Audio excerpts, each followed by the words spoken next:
Pensando nosotros que se trata de un nuevo programa neoliberal de ajuste brutal y violento. Recordemos que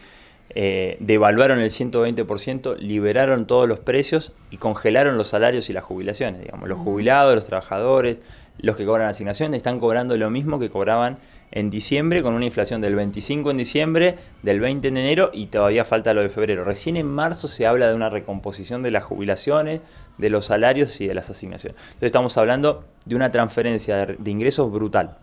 Toda devaluación es una transferencia de ingresos, que sale del que cobra ingresos fijos en pesos y va al que tiene ahorros o ingresos en dólares. Las grandes empresas que ponen los precios de las góndolas de los supermercados, las que manejan la energía, digamos, todo eso lo está pagando el trabajador, el jubilado, el trabajador informal. Por lo tanto, lo que vemos es una transferencia brutal de riqueza que pretende justificar la receta para bajar la inflación. Digamos, lo que yo creo es que ellos apuntan a una inflación del 6-7% mensual en junio, julio, pero para eso va a haber una destrucción del poder adquisitivo brutal, una recesión brutal, como estamos viendo ahora, o sea, recesión e inflación, y por lo tanto va a ser muy difícil recomponer. Entonces, lo que nosotros estamos planteando es que es muy importante que se frene esto de alguna manera, desde un frente social lo más amplio posible, desde los frentes sindicales que están viendo todos los días cómo retroceden en la capacidad de negociación salarial,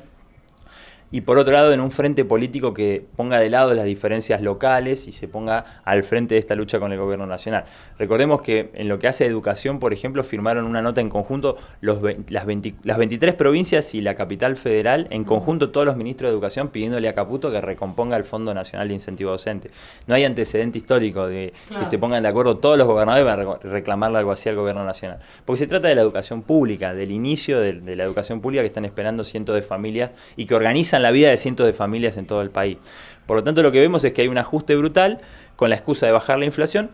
y que obviamente, si no se resuelve el problema de la deuda con el Fondo Monetario Internacional, vamos a un esquema donde el gobierno va a tener, con las facultades delegadas, mayores herramientas para negociar con el Fondo Monetario Internacional y probablemente, aunque ni el fondo está de acuerdo, en su cabeza la idea de dolarizar la economía, ¿no? Me parece que son dos planos en los que van. Por un lado, el ajuste económico, la desregulación, que es lo que están haciendo ahora, la política económica, que vemos todos los días en el supermercado, que a la mayoría no le alcanza para llegar a fin de mes, y todavía no llegaron las tarifas que van a llegar en marzo, o sea que eso va a agudizar el problema. Y por otro lado, institucionalmente, tratando de consolidar esa distribución del ingreso, es decir, con lo que se llamó ley ómnibus, con el decreto 70 que sigue vigente, y que es necesario que los senadores y diputados se sienten y lo discutan y lo rechacen, y con la posibilidad de que haya una dolarización en el futuro, lo que pretenden es consolidar esa distribución de la riqueza. Es decir, que el trabajador que hoy está en los peores valores en dólares de los últimos 20 años, que la jubilación que hoy está en los peores valores históricos de los últimos 20 años, no se pueda mover de ahí, porque institucionalmente sea muy difícil revertir esa reforma. Las privatizaciones, la dolarización, la renegociación con el Fondo Monetario Internacional, deja a futuros gobiernos atados de pies y manos para poder revertir esta desigualdad en la distribución de la riqueza. Por lo tanto, creemos que, como te decía al principio, hay que hacer un frente lo más amplio posible en lo social, en lo sindical y en lo político para enfrentar esto y para construir una alternativa, porque me parece que la insustentabilidad del gobierno, la insustentabilidad del modelo es social y es económica. Es decir, este modelo no se sustenta ni económica ni socialmente y por lo tanto hay que pensar con quiénes y cómo se construyen puentes para construir una salida política a esto, entre quienes estamos a favor de que los jubilados no pueden ser la variable de ajuste, los asalariados no pueden ser la variable de ajuste, que no pueden suspenderse la obra pública. En ningún país del mundo la obra pública se le entrega al sector privado, la hace el Estado, desde Alemania a Estados Unidos hasta los países más desarrollados de América Latina. No hay ningún país donde la obra pública se le delegue al sector privado. Bueno, el iluminado Milei cree que la obra pública la tiene que hacer el sector privado. Entonces, parece que hay que construir un nuevo frente que ponga en valor la defensa de la salud pública, de la educación pública y del rol del Estado.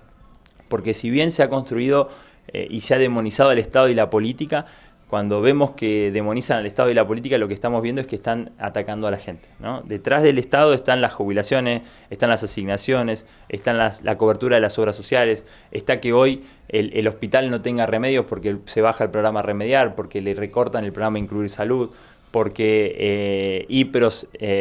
tiene menos herramientas para poder hacer una gestión eficiente. Digo, me parece que cuando ellos hablan de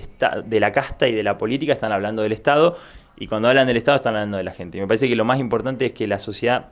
entienda que no es necesario que destruyan todos los derechos construidos para resolver el problema de la inflación. Me parece que es clave, como te decía al principio, que tengamos todas las herramientas a la mano y que construyamos el frente lo más grande posible para frenar esto y para construir una alternativa para el futuro.